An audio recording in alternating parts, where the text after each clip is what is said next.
ආයිබෝවන් නැනිසරණ YouTube channel එකට අදත් ඔයාලව ආදරයෙන් පිළිගන්නවා. අද අපි කතා කරන්නට බලාපොරොත්තු වෙන්නේ දියණියකගේ මල්වරය නිවැරදිව සිදු කිරීම සහ මල්වර වූ විට කළ යුතු හා නොකළ යුතු චාරිත්‍ර පිළිබඳවයි. ඉතින් මේ ගැන දැනගන්නට අපිත් එක්ක මේ වීඩියෝයේ අවසානයේ දක්වා රැඳී සිටින්න. ඒ වගේම මෙවැනි වීඩියෝ ඔබ වෙත ගෙන එන්නට තාමත් අපිව subscribe කරලා නැත්නම් ඉක්මනින් අපිව subscribe කරන්න. යොවුන් දැරියකගේ පළමු ඔසක් වීම මල්වර වීම විදියට තමයි ජන සමාජයේ හඳුන්වන්නේ. මේ සිදුවීම උත්සවාකාරයෙන් සමරන්න අපේ රටේ බොහෝ අය පෙළඹිලා ඉන්නවා. විද්‍යාත්මකව බලද්දී මේ සිදුවීම අතිශය සාමාන්‍ය කාරණාවක් වුණත් මල්වර වීමක් ආශ්‍රිතව ඇති සංස්කෘතික කාරණා කිහිපයක් ගැන තමයි දැන් අපි කතා කරන්නේ. සෑම කාන්තාවකගේම දෙවන උපත මල්වරේ විදියට හඳුන්වන්න පුළුවන්. ඒ ඇය උතුම් මාතෘත්වය ලැබීමට හිමිකම් කියන නිසාවෙන්. ගෙටවීම, ලොකුවීම, කොටහළු වීම, වැඩිවියට පත්වීම යන විවිධ වූ අර්ථකථන රාශියකින් හඳුන්වන මල්වර වීම කාන්තා පරපුර ලද සුවිශේෂී වරප්‍රසාදයක් වෙනවා.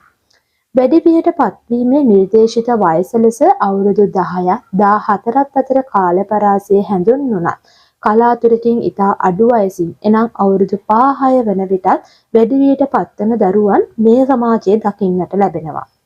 ඒ වගේම අවුරුදු 16-17 වෙලා වැඩිවියට පත්වන අයත් ඉන්නවා. බොහෝ විට මෙවැනි විකෘති ඇති වෙන්නේ එම දැරිය ගන්නා ආහාර පදනම් කරගෙන. හෝමෝන අධික ආහාර ගැනීම මෙන්ම ජානමය බලපෑමද මල්වරයේ ඉක්මන් වීමට ප්‍රධානතම හේතුව වෙනවා. මල්වරය අසාමාන්‍ය ලෙස පහුවන්නේ එම දැරිය ගන්නා ආහාරවල පෝෂණය මදකම හා ජානමය බලපෑම නිසාවෙන්. දැරියකගේ මල්වරය ඇත්තටම නිවැරදිව සිදු කරන්නේ කොහොමද? දැරියක මල්වර වීම එදා සමාජයේ මෙන්ම අද සමාජයේද මංගල සිරිය සිදු කිරීම සිරිතක් වෙනවා.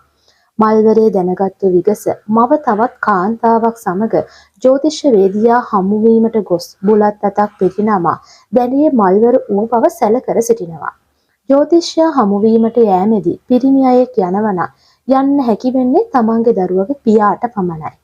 බුලත් හුරුල්ල බාරගත් ජ්‍යොතිෂ වේදියා පලාපල කීමේ ක්‍රමවේදය යම් ආකාර දෙකකට සිද්ධ වෙනවා. පළමු ක්‍රමය වන්නේ දරුවාගේ මව පැමිණ බුලත් හුරුල්ල දුන් වේලාව පදනම් කර ගනිමින් තත්කාල කේන්දරයේ සාදා පලාපල කීම. එහෙම නැත්නම් දරුවගේ මවගේ මල්වරේ දුටු වේලාව අහලා ඒ වේලාවට ආශ්‍රිතව ලිතේ සඳු කුජ දෘෂ්ටිය ඇතිවන වේලාව පදනම් කරගෙන තත්කාල කේන්දරය හදලා ඒ කේන්දරය අනුව මල්වර පලාපල ප්‍රකාශ කිරීම. මේ ක්‍රම දෙක අතරින් පළවෙනි ක්‍රමයට වඩා දෙවෙනි ක්‍රමය ඉතාමත් සාර්ථක වෙනවා. මල්වරයක් සිදු වී ඇතැයි දෙමව්පියන් කීවද ජ්‍යොතිෂ විද්‍යාත්මකව මල්වර වීමට අදාළ ග්‍රහ පීඨීම් නැතිවන අවස්ථාද පවතිනවා. මල්වරයක් සිදුවීමට නම් මල්වර වූ වේලාව පදනම් කරගෙන සාධන තත්කාල කේන්දරයේ සඳු කුජ සිකුරු අන්තර් සම්බන්ධයක් අනිවාර්යයෙන්ම තියෙන්න ඕනේ. එනම් සඳු කුජ සප්තම දෘෂ්ටියක් හෝ සඳු කුජ චතුරස්‍ර දෘෂ්ටියක් අනිවාර්යෙන් තියෙන්න ඕනේ. එහෙම නොමැතිනම් සඳු හෝරාවේ කුජ පංචමයක් පැවතීම සඳු කුජගේ නැකත්වන මුවසිරස සිත දෙනට යන නැකතක වීම හෝ කුජ රෙහෙන හත සුවන යන සඳුගේ නැකතක් වීම සඳු කුජගේ රාශියකින් කුජ සඳුගේ රාශියකින් සිටීම නියමාකාරව මල්වරයක් උනිනම් සාධන තත්කාල කේන්ද්‍රයේ අපි කියපු ඉහත සඳහන් පිහිටීම් එකක් හෝ තියෙන්න ඕනේ. මල්වරයක් සිදු වී ඇතැයි නිගමනය කරගත් පසු දරුවා නාවා ගෙට ගන්නා තුරුම කළ යුතු සිරිත් පිරිත් අහලා දැනගන්න මව මේ විදියට කරන්න ඕනේ. මල්වරයක් වූ විට සිදු කරන චාරිත්‍ර වාරිත්‍ර ගමෙන් ගමට නොගේම කුලයෙන් කුලයටත් වෙනස් වෙනවා. ඒවා අතර සියලුම පුද්ගලයන් සිදු කරන පොදු චාරිත්‍ර වාරිත්‍ර ගණනාවක්ම තියෙනවා. එනම් වැඩිවියටපත් දැරිය පිරිමින්ට නොපෙනෙනසේ කාමරයක් තුල තැබීම, දැරියට කොණ්ඩේ පීරීමට ඉඩ නොදීම, නාන්නට ඉඩ නොදීම සහ කැඩපතකින් මුහුණ බලන්නට පවා ඉඩ දෙන්නේ නැහැ. ඒවා අනිවාර්යයෙන්ම සිදු කළ යුතු දේවල්. මේ වර්තමානයේ සිදු වෙන්නේ නැති තරම්. ඇයගේ තනියට වෙනත් කාන්තාවක් කාමරය තුල රැඳවීම දැරිය අමනුෂ්‍ය බැල්මෙන් බේරා ගැනීමට ඇය නිදන ඇඳේ කොට්ටේ යට ගිරයක් පිහියක් හෝ යකඩ තැබීම ආදී ප්‍රධාන තැනක් ගන්නවා. දැරිය සිටින කාමරයේ මැද පැදුරක් වෙලා එහි වී අතුරා එම වී මත නැවුම් කලයක් තබා එම කලයට කොළපුව ඉවත් කර පොල් මලක් දමා පහනක් දල්වා ටික වේලාවක් දැරියම පැදුර ළඟ තැබීමද සිදු කරනවා. මීට අමතරව කුඩා කල දෙකක් ගෙන ඒට පොල් මල් දෙකක් තබා දැරියගේ කාමරයෙන් තැබීමත් සමහර පළාත්වල සිදු කරන දෙයක්. මල්වරු දැරියකගේ කෑම බීම පිළිබඳවද සැලකිලිමත් වෙන්න ඕනේ. මල්වරු දැරියකට කෑම සඳහා තෙල්, බැදුම්, පුළුටු ආදිය දීම ඉතාමත් නරකයි. ඇයට දිය යුත්තේ දියකීරි දමා පිසූ ඉතා සරල ආහාරයක් පමණයි. සිරිත් විරිත්වලට මෙන්ම ඒ ජ්‍යොතිෂ්‍යවේදියා විසින් ප්‍රකාශ කරන මල්වර පලාපලවලටද ප්‍රධාන ස්ථානයක් හිමි වෙනවා. දියණියගේ ඇඳුම් මාරු කිරීම, මල්වර උත්සවය සඳහා තෙල් වලන් ලිප තැබීම, දියණිය නෑවීම, ගෙට ගැනීම මෙන්ම මල්වර කෑම මේසේ ඉඳුල් කිරීම වැනි මල්වර උත්සවයේ මූලික අංග සුබ නැකත අනුව සිදු කිරීම තමයි සිරිත වෙන්නේ. මල්වර පලාපල කීමට සාදනු ලබන තත්කාල කේන්දරයේ ග්‍රහ පීඨයෙන් මගින් ප්‍රකාශ කළ හැකි දේ බොහොමයක් තියෙනවා. ඒවා අතර හතරවැන්න, හතර අධිපති හා සඳු පිළිබඳ විමර්ශනය කිරීමෙන් දරුවාගේ මවට මල්වරෙන් ඇතිවන බලපෑම කියන්න පුළුවන්. ඒ වගේම නවවැන්න, නවැන්න අධිපති හා රවි පිළිබඳ විමර්ශනය කිරීමෙන් දරුවාගේ පියාට මල්වරෙන් ඇති සුභ අසුභ බලන්නත් පුළුවන්. තුන්වැන්න විමර්ශනය කිරීමෙන් බාල සහෝදරයන්ට හා 11 වැන්න විමර්ශනය කිරීමෙන් වැඩිමල් සහෝදර සහෝදරියන් සම්බන්ධව මල්වරේ කෙසේ බලපානවද කියන දේ සොයා බලන්න පුළුවන්. දරුවාගේ මල්වර කේන්ද්‍රයෙන් පවුලේ අයට කෙසේ වේද යන්න තීරණය කරනවා සේම දරුවාගේ අනාගතය කෙසේද වේදයි බලා ගන්නත් හැකියාව තියෙනවා. ලග්නාධිපති මෙන්ම ලග්නාධිපතිගේ ස්වභාවය අනුව ගතිගුණ ප්‍රකාශ කරන්නත් හැකියාව තියෙනවා. ලග්නාධිපති කුජන මුරණ්ඩු ගති පැවතුම් පෙන්වන දරුවෙකු වන අතර ලග්නාධිපති රවි නම් තරමක් ආඩම්බරකාරී ගති පෙන්වන දරුවෙකු බවට පත් වෙනවා.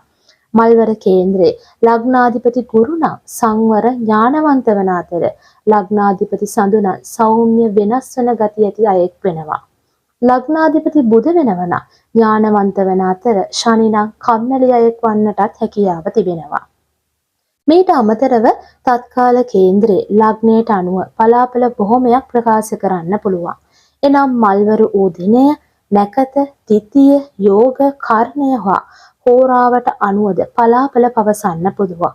මෙසේ පැවසීමේදී මල්වරය එම දැරියට සුබද අසුබද යන්න තීරණය කරන්නත් පුළුවන්. මල්වරයේ අසුබ නම් ජ්‍යොතිෂ්‍යවේදියා විසින් දැරිය ලවා කළ යුතු වත්පිළිවෙත් රාශියක් ලියා දෙනවා. ඒ අතර දුගී දුප්පත් පවුලකට ආහාර පාන වස්ත්‍ර ආදිය දන් දීම ප්‍රමුඛ වෙනවා. ඊට අමතරව සිල් මෑණි කෙනෙකු අතින් බත් පිටක් කැවීමද බොහෝ විට සිදු කරනවා. ඇතැම් ප්‍රදේශවල දැරියට අලුත් ඇඳුම් වෙනුවට පරණ ඇඳුම් මැන්දවීම, මල්වර උත්සවයක් නොගැනීම, දැරියට ඡායාරූප නොගැනීම ආදියද සිදු කරනවා. මෙසේ කරන්නේ දැරිය මල්වර වූ වේලාව ඉතා අසුබ වෙන වේලාවට. මෙවැනි අවස්ථාවල දැරියගේ මව විසින් රැගෙන එන බුලත් හුරුල්ල ජ්‍යොතිෂ්‍යවේදියා බාරගන්නේ නැහැ. දැරියගේ මල්වරේ සුබ නම් පමණක් බුලත් හුරුල්ලෙන් භාගයක්ගෙන ඉතිරි භාගයේ දැරියගේ මවට ලබා දීම සිද්ධ කරනවා. පලාපල පැවසීමෙන් පස්සේ දරුවා නෑවීමට නැකතක් සෑදීම සිදු කරනවා. එය එම දරුවාගේ ජන්ම නැකතට සම්පත්, මෛත්‍රීය, පරම මෛත්‍රී වන දිනයක සාදා දෙනවා. එම නැකතත් සමග ඉහත සඳහන් කළ ඉතිරි නැකත් හතරටද එනම් ඇඳුම් මාරු කිරීම, තෙල් වලන් ලිප තැබීම, ගෙට ගැනීම, කෑම මේසේ ඉඳුල් කිරීමට දැරියට සුබ නැකත් හතරකුත් සාදනු ලබනවා. ඉන්පසු දරුවා නාවන දිනේ පළමු වතුර කලය ලෙස නෑවීමට ඖෂධ කලයක් සකසා ගන්නා ලෙසද දැරියගේ මවටද ජ්‍යොතිෂ්‍යවේදියා උපදෙස් ලබා දෙනවා. රෙදි නැන්දාට මල්වර වීම දැනුම් දීම බොහෝ පළාත්වල සිදු කරන දෙයක්. දැරිය මල්වරෝ මොහොතේ ඉඳන් නෑවීම සිදු කරන මොහොත දක්වා ඇඳ සිටි ඇඳුම් සියල්ල අයිති වෙන්නේ රෙදි නැන්දට. ඖෂධ කලය සඳහා ගන්නා ඖෂධ වර්ගද එය සාදා ගන්නා ආකාරයද ජ්‍යොතිෂ්‍යවේදියා විසින්ම නියම කරනවා. මෙම ඖෂධ කලය දරුවා නෑවීමට පෙර දින සකස් කරන්න ඕනේ.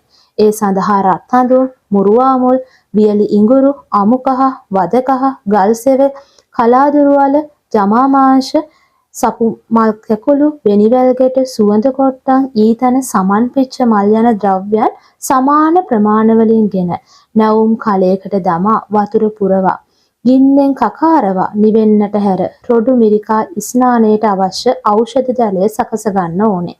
මෙම ඖෂධ ජලය ස්නානය කිරීමෙන් දරුවාගේ මල්වර දෝෂ භංග වේවා කියලා තමයි පිළිගන්නේ. මෙම ඖෂධ ජලය සුබ මොහොතේ දරුවගේ මව විසින් හෝ නැන්දනිය විසින් නාවනු ලබනවා. ඉන්පසු කිරි ගසක හෝ කිරි අත්තක එම කලය බිඳ දමනවා. ඉන්පසු දැරියට අවශ්‍ය පරිදි නා ගැනීමට සලස්වනවා. ස්නානය කිරීමෙන් පස්සේ දැරිය සුදු රෙද්දක් පුරවාගෙන ගොස් දැරිය ලවා කිරි ගසකට කෙටවීම හෝ පොල් ගෙඩියක් පිදීම සිදු කරනවා. කිරි ගසට කෙටීමේදී කිරි බහුලව වැහැරෙනවා නම් ඇයට විවාහයෙන් පස්සේ දරුවන් බොහෝ ඇතැයි විශ්වාස කරනවා. කිරි වැහැරෙන්නේ ස්වල්ප වශයෙන් නම් කවදා හෝ දරුවන් අඩු යුවතියක් බවට පිළිගන්නවා. පොල් ගෙඩිය බිඳීමේදී බෑ දෙකෙන් ගෑනු බෑය ලොකු වෙනවා නම් විවාහයෙන් පස්සේ ගැහැණු දරුවන් වැඩිපුර ලැබෙනවා කියලායි පිළිගන්නේ. පොල් බෑ දෙකෙන් පිරිමි බෑය ලොකු වෙනවා නම් විවාහයෙන් පස්සේ පිරිමි දරුවන් වැඩිපුර ලැබෙනවා කියලා පිළිගන්නවා. මේට අමතරව කිරි ගසකට කෙටීමෙන් හා පොල් ගෙඩියක් බිඳීමෙන් එතෙක් දැරියට තිබූ වස්තොස් නැති වී යනවා කියලා තමයි පිළිගන්නේ. මේට අමතරව එදින දින අධිපතියාට නියමිත පාට වස්ත්‍රයක් හැඳ පොල් තෙල් පහනක් දල්වා වතුර පිරුණු බේසනකින් මුහුණ බැලීමද සිද්ධ කරනවා. ගේමෙද පැදුරක් එලා පහන් 9ක් තැටියක තබා කිරිබත් පිගාන කැවුම් කොකිස් කෙසෙල් වට්ටි දෙක බැගින් සහ එළවලු 3-5 කුඩු වට්ටියක්ද බුලත් දුම්කොළ මල් වට්ටියක් දැරියගේ හිස වටා 7 වටයක් රැගෙන යනවා. ඊට පස්සේ අත්පොඩි ගහලා පහන් නිවා දැමීම සිද්ධ කරනවා. බොහෝ පළාත්වල මේ චාරිත්‍රයට යොදාගත් සියලුම දේවල් රෙදි නැන්දට ලබා දෙනවා. දැරිය නියමිත වර්ණය සහිත ඇඳුමින් සැරසී දෙමව්පියන් සහ වැඩිහිටියන්ට ආචාර කරන අතර ඇයට තයාග ලබා දීම හා රණින් සැරසීම ඉන්පස්සේ සිද්ධ වෙනවා. දවස් 14ක් ගත වෙනතුරු බදින ලද ආහාර සහ මස් මාළු ලබා නොදීම ආදියද සමහර පළාත්වල සිදු කරනවා. ඉන්පසු කෑම මේසේ ඉඳුල් කිරීමට දුන් නැකතින් දරුවා සහ තවත් ඥාති කාන්තාවන් 4-5 දෙනෙක් කෑම මේසයට වාඩි වෙලා දරුවා සමග කැවුම් කිරිබත් අනුභව කිරීම සිද්ධ වෙන්නේ. මේ සඳහා තෝරා ගන්නා කාන්තාවන් ධනෙන් බලෙන් පිරිපුන් අය වෙන්න ඕනේ. ඔවුන් විවාහ වෙලා තමන්ගේ සැමියා දරුවන් සිටින අයෙක් වීම අනිවාර්යයි. මේ චාරිත්‍ර දියණියකට අලුත් අත්දැකීමක් ලබා දෙනවා. තමන් තවදුරටත් දැරියක් නොව යුවතියක් බව ඇයට වටහා දෙන්නට මේ චාරිත්‍ර කිරීම සිද්ධ වෙනවා. එය අපේ සංස්කෘතියේ ඇති සුන්දරම අවස්ථාවක්. නමුත් මල්වර වූ දැරියක් වෙනුවෙන් මහා පරිමාණ උත්සව පැවැත්වීම නම් ඒ තරම් අනුමත කරන්න බෑ. එය දැරියට කරන හානියක් විදියට තමයි අපි නම් දකින්නේ. මේ චාරිත්‍ර පවා ඔබේ අතිශය පෞද්ගලික තෝරා ගැනීමක්, එය නොකිරීමක් කිසිම වරදක් නැහැ. දැරියකගේ මල්වරය ඇතැම් දෙමව්පියන් ගණන් ගත්තද සමහර දෙමව්පියන් එතරම් ගණන් ගැනීමකට පවා ලක් කරන්නේ නැහැ. නමුත් එම අවස්ථාව දැරියට මෙන් මෙම දැරියගේ අනාගත ජීවිතයට ඉතා වැදගත් බව ඔබ හැම සිතන්න ඕනේ. ඒ නිසා තමන්ගේ ආර්ථිකයට සරිලන පරිදි වත් පිළිවෙත් චාරිත්‍ර වාරිත්‍ර කිරීම තමයි ඉතා යෝග්‍ය වෙන්නේ. එවිට අපගේ සංස්කෘතිය ඉදිරි පරම්පරාවලට ව්‍යාප්ත වන අතර දැරියගේ සිතද සතුටෙන් පිරෙනවා අනිවාර්යයි. ඒ දෙමව්පියන් වන ඔබගේ යුතුයකම වගේම වගකීමද වෙනවා.